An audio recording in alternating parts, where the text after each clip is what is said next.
Welcome to the Deep Dive. Today we're digging into something dark, something that sticks with us. The literature of fear. We're talking horror and Gothic fiction. That's right. If you've ever wondered why we seek out stories designed to shock or, frankly, disturb us, well, this deep dive is for you. We want to understand how this genre works and how it's evolved. And we've got quite the span of sources today, almost 200 years, actually. We'll be looking at let's call them the architects of dread from the 19th century. I think Shelley, Stoker, Poe. The big names. Exactly. But then we're pairing that high-level view with a very specific snapshot from 1981, an anthology called The Year's Best Horror Stories, Series 9X, edited by Carl Edward Wagner. Okay, interesting contrast. So our mission here isn't just about plot summaries, right? It's about seeing how horror acts like this. This dark mirror reflecting society's biggest fears over time. Precisely. We want to see how that sense of the unknown changes. From the kind of dread caused by human ambition back in the 1800s to something maybe more indifferent, more cosmic, that editors like Wagner were capturing in the 80s. So we're tracing the fear and maybe finding some lesser-known stories along the way that show us horror isn't just jump scares, it's getting real insight. That's the goal. Understanding this enduring tapestry of fear and seeing how it's woven thread by thread. Okay, let's get into it. Before horror became this huge commercial genre, we had Gothic literature. It started earlier, sure, but it really found its footing in the 19th century. We all know the tropes, crumbling castles, family secrets, that kind of thing. But what was really driving it back then? What were the specific anxieties in, say, Victorian society that fueled this dark trend? Well, context is absolutely key here. The 19th century was just relentless change. You had the Industrial Revolution completely reshaping work and landscapes. Right, massive upheaval. Huge upheaval. And alongside that, rapid scientific discovery, plus this enormous move towards cities urbanization on a scale never seen before. So stressful. Very. And those traditional social ties, they started to fray. People felt disconnected, anonymous in these huge, crowded cities. So the horror literature of the time, it tapped right into those very real fears, unease about technology, psychological strain, the isolation. So the monster wasn't just like a literal ghost. It was the ghost of progress, maybe, or the breakdown of community. You could definitely say that. It reflected both. Let's maybe look at the big three to see how they tackled different facets. Mary Shelley's Frankenstein back in 1818. That's often seen as this perfect blend of the Gothic mood and, well, early science fiction. Yeah, that one feels incredibly modern in its anxieties, creating something you can't control. Absolutely. Frankenstein is all about the dangers of unchecked ambition, particularly scientific ambition. Victor is, the classic Gothic protagonist in many ways. His downfall comes from his own pride, his hubris, wanting forbidden knowledge. And he isolates himself to do it. Right. He cuts himself off. So the novel captures that early industrial fear perfectly. We can build amazing, powerful things, but do we actually understand the consequences, the moral cost, the social cost? Okay, so Shelley is grappling with scientific responsibility. What about Bram Stoker's Dracula, much later in 1897? That often gets boiled down to fear of the foreigner, right? The outsider corrupting England. It does, and that's certainly one layer. Dracula is the foreign threat, this ancient evil clashing with modern Victorian sensibilities. But the analysis we're looking at suggests it's more complex. How so? Well, you could also read Dracula as a symbol of a dying, corrupt aristocracy. He's literally a nobleman who preys on others, draining their lifeblood. So the anxiety isn't just about the outside threat. Oh, okay. It might also be about internal decay, the rot within their own systems, whether that's the repressiveness of Victorian society or the perceived weakness of its established structures facing something ancient and powerful. Interesting. So internal and external threats. And then there's Poe, Edgar Allan Poe. He seems to take all that decay and just internalize it completely. He absolutely does. With Poe, especially in stories like The Telltale Heart, it becomes psychological horror. The external world almost fades away compared to the torment inside the character's own mind. He's the master of unreliable narrators. Totally. Madness, decay, guilt. That's Poe's territory. The narrator in The Telltale Heart is desperately trying to convince us, and himself, that he's sane, even while describing this act of pure, obsessive madness. And his settings often reflect that, don't they? Yeah. Like the House of Usher. Exactly. The crumbling mansion isn't just a backdrop, it's a metaphor. It mirrors the mental breakdown, the moral collapse of the people inside, maybe even the society that produced them. Okay, so it's clear these foundational writers were wrestling with the anxieties of a rapidly changing world. So if Poe sort of perfected that internal fear, How do we pin down the genre itself as it matures? What's the core purpose, the function of horror? Well, if you look at definitions, like the one from J.A. Cudden, a British editor, back in '84, he basically said horror fiction aims to shock or even frighten the reader, or perhaps induce a feeling of repulsion or loathing. So it's about the reaction. Right, getting that visceral response. Definitely. It needs to hit you somewhere primal. And what about the classic definition, the one from Lovecraft? That seems to tie back to what you were saying about the 19th century. It really does. H.P. Lovecraft famously wrote, "The oldest and strongest emotion of mankind is fear, and the oldest and strongest kind of fear is fear of the unknown." The unknown. Yes. And that's why the genre is so adaptable, because the object of that fear, the specific unknown, can change. It can be an ambitious scientist, a seductive vampire, or something else entirely. But the core mechanism, the fear itself, remains powerful. Which leads us nicely into the next generation. That definition of fear, of the unknown, must have guided the writers, and maybe more importantly, the editors who were shaping horror for a bigger audience. So, let's make that jump. Fast forward about a century to the early 1980s, the so-called horror boom. And this is where Carl Edward Wagner comes in, editing the year's best horror stories series. Wagner's a really interesting figure. He was actually a psychiatrist before he became a full-time writer. Oh, really? I didn't know that. Yeah, known for his own dark fantasy stuff, particularly his character Cain, the mystic swordsman. But many argue his biggest impact on the horror field was through his editing. He had an incredible eye. So what made his approach different? Why focus on his anthology from 1981? Well, the sources suggest he wasn't just skimming the top, the big established horror magazines like Weird Tales or Fantasy and Science Fiction.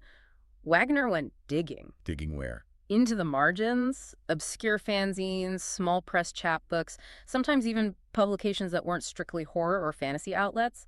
He was deliberately seeking variety, a real diversity in the kinds of stories, as he put it. He wanted to showcase the breadth of the genre.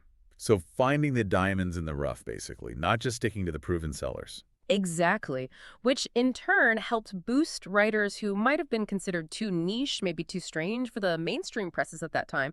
He was kind of democratizing the field in his own way. That makes sense. So this 1981 volume, Series 9X, what was in it?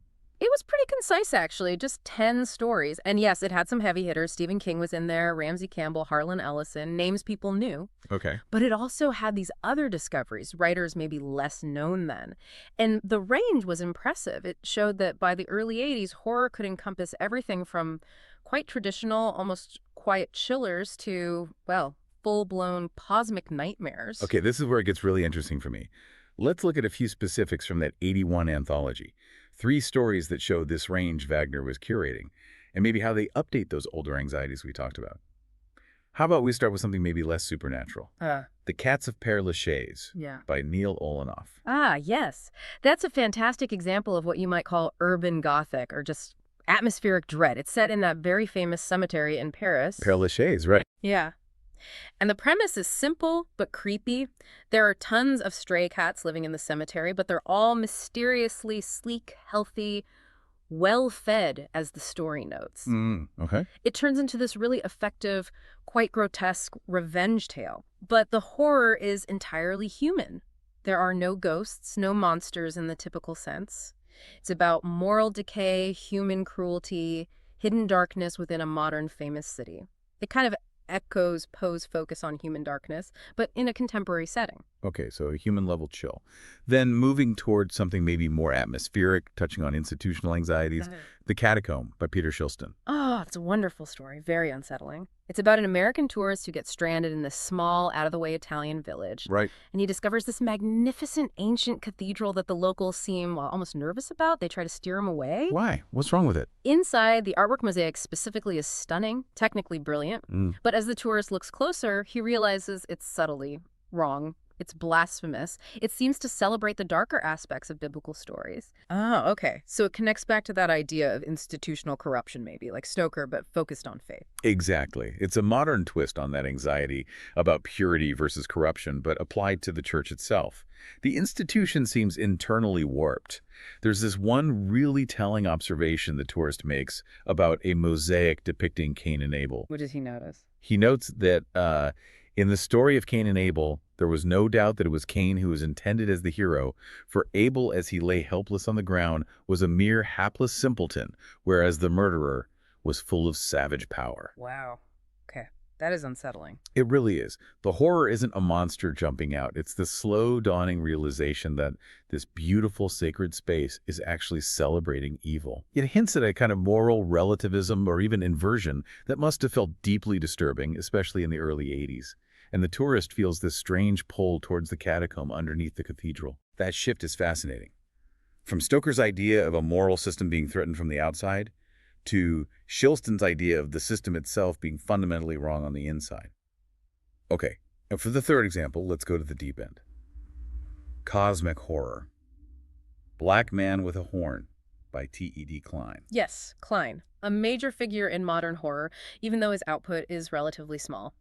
This story is often cited as a modern classic of the Cthulhu mythos, that shared universe of cosmic indifference pioneered by Lovecraft. Right, gods that don't care about us, or worse. Exactly, and this story perfectly encapsulates that kind of dread.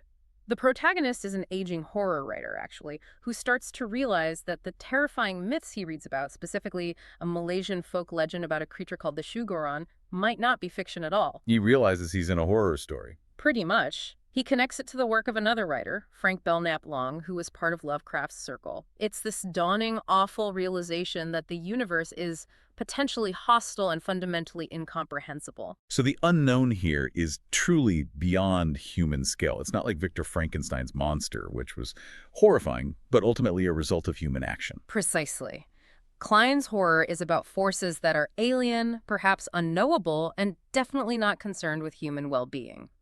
There's this incredibly chilling exchange in the story, taken from a transcript the protagonist is reading. What's the exchange? An American interviewer is trying to make sense of a description of this entity, trying to rationalize it, compare it to something familiar.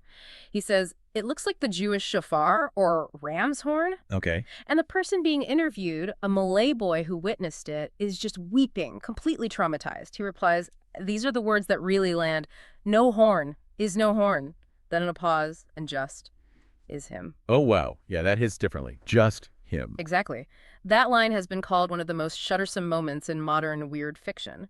It perfectly captures the idea that some horrors simply defy our categories, our attempts to rationalize.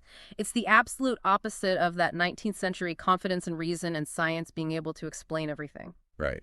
It's the ultimate fear of the unknown, something so alien it resists even description. It really is. So you see that arc.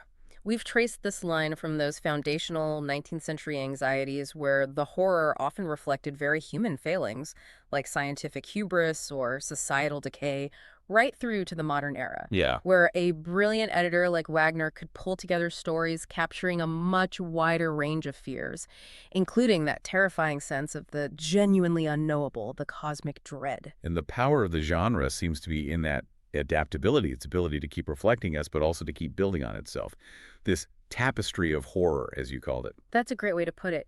Each new writer isn't starting from scratch. They're adding their unique thread, their voice, to this incredibly rich, ongoing tradition. So horror is always adapting, always holding up that dark mirror. Oh. We saw how Shelley, Stoker, Poe used it to critique their own times, the speed of progress, societal hypocrisy, internal darkness.